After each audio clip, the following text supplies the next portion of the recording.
2025 সালের বিপিএলটা অন্য যে কোনো বছরের বিপিএল থেকে খানিকটা ব্যতিক্রম ধরবে, কারণ এবার বিপিএলে 200+ অনেক রান হয়েছে, অর্থাৎ বিপিএলটা অনেকটা জাঁকজমকপূর্ণভাবেই হচ্ছে। কিন্তু এই বিপিএল চলমান অবস্থায় মাঝপথে এমন একটি নিউজ আসে মিডিয়ায়, যেটা অবশ্যই অবাক করার মতো।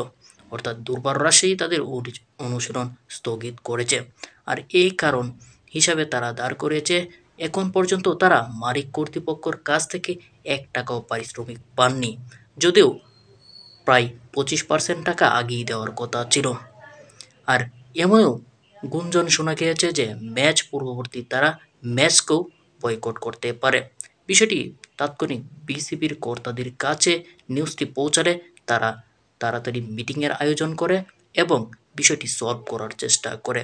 এবং সবশেষ নিউজ মতে জানা গেল যে বিপিএল মালিক কর্তৃপক্ষের স্ত্রী বলের আঘাতে ইনজুরি এবং তিনি অপারেশনের জন্য ইতিমধ্যে থাইল্যান্ডে অবস্থান করছেন, এবং সেখান থেকে মালিক ফিরে ক্রিকেটারদের টাকা বুঝিয়ে দেবেন বলে আশ্বাস দিয়েছেন। কারণ কথা হচ্ছে বিপিএলের মতো এত বড় ইভেন্টে এই ধরনের অপেশাদারিত্বমূলক আচরণ অবশ্যই কাম্য নয়, যেটা ক্রিকেটের সৌন্দর্যকে ব্যাহত করবে, বিপিএলের সৌন্দর্যকে ব্যাহত করবে, পাশাপাশি দেশীয় ক্রিকেটটাকেও নিচে নিয়ে যাবে।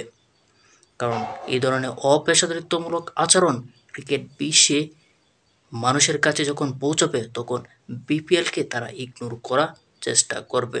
তাই বিপিএলকে আরও সুন্দর করার জন্য বিসিবির কঠোর পদক্ষেপ নিতে হবে, পাশাপাশি ফ্র্যাঞ্চাইজিদের সুনির্দিষ্ট নীতিমালা বেঁধে দিতে হবে।